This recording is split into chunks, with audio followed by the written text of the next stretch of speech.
Hello guys, আসসালামু আলাইকুম। আপনারা সবাই কেমন আছেন? আশা করি ভালো আছেন।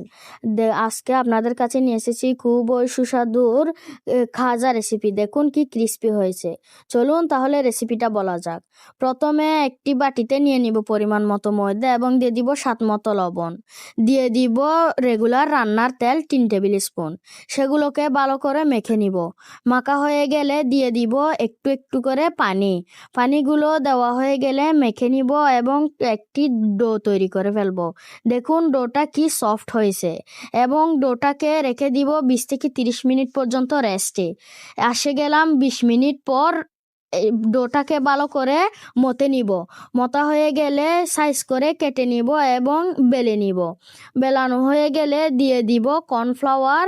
আমি এখানে সাফা কোয়ালিটির কর্নফ্লাওয়ারটা ব্যবহার করেছি, আপনারা চাইলে কিনতে পারেন। খুবই ভালো এই কর্নফ্লাওয়ারটা দিয়ে হয়ে গেলে এভাবে বটে নিব। বটাটা আমি আপনাদের কাছে কিভাবে শেয়ার করব বুঝতে পারছি না, আপনারা আমার থেকে দেখে শিখতে পারবেন।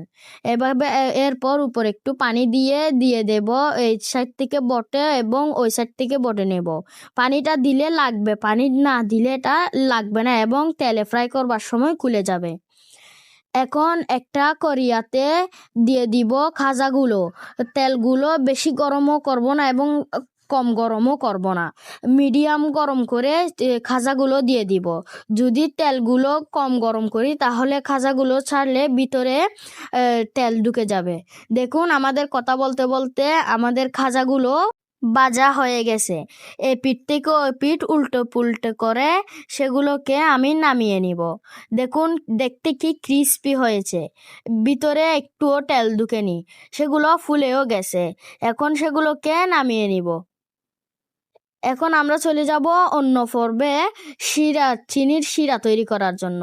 1 কাপ থেকে হালকা বেশি চিনি নিয়ে দিয়ে দিব 1 কাপ থেকে কম এবং আধা কাপ থেকে বেশি পানি।